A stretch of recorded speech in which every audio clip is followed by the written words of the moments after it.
الموافق 10/6 تم القبض على المواطنين 2: مورفان إكسفير جيلبريت فرنسي الجنسية،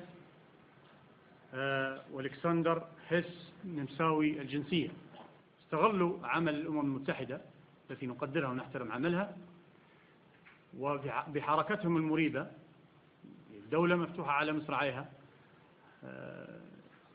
وجدت يعني بحركتهم المريبة توبعوا من رجال الأمن منذ اللحظات الأولى لوصولهم، يعني منذ الساعات الأولى لوصولهم.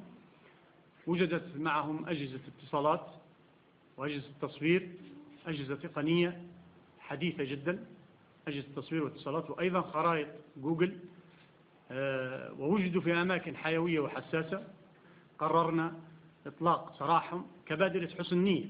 كان بإمكاننا محاكمتهم وسجنهم على هذا العمل، يعني هذا للأسف الشديد يعتبر عمل جوسسي.